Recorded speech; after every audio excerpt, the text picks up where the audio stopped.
karakaraina ny CSB2 sy ny CSB rehetra.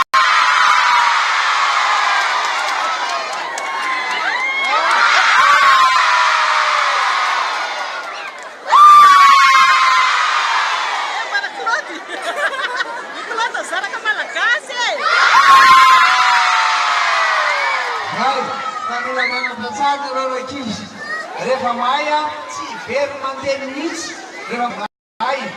ary maya tsy mba voapakany olona ny olona maya tsy mba miteniteny foana tsy mba manday ny olona maya tena tsara taiza zay ny antony anaovana an'io tena fala tonga eto mandila azy tena fala tonga eto amin'ireo dia zay zany tena fala misodapesaka hoentiko makany amin'ny enity zao rehefa aveo zao hoe aminareo izay anao izay ampanamina ny kalalana bentsaika eno tsara dia efa lalana bentsaika zao aby nataotsika ary ho lany izy ampa 5 Desambra ho avy zao ahina isika rehetrarehetra ka rehefa tonga ny amin'ny efatrora sasany hariva mba tsy isiny fandinana ny fisafiditsika isika rehetrarehetra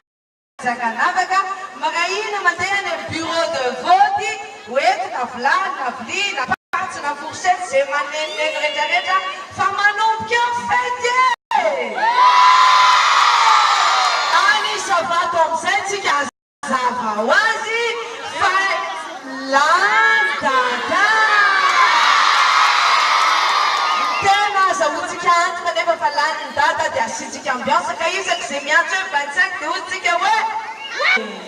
za tasimena tena mijoro vavolombelona eto a fa tena resa fa tena idada no tena tombo tanàna idada reny a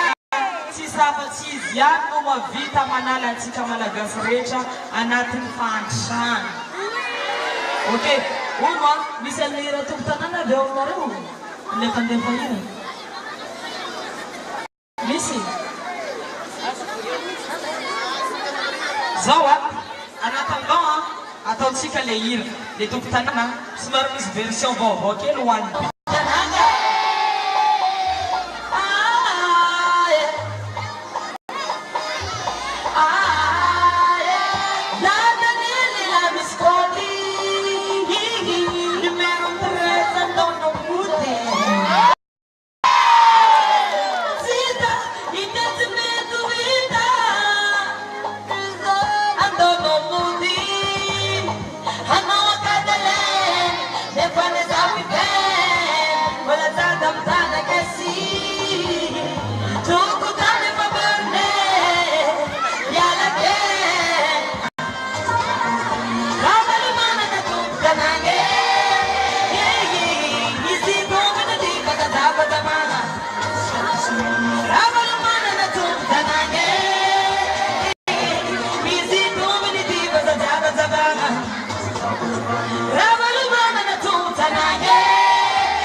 marca da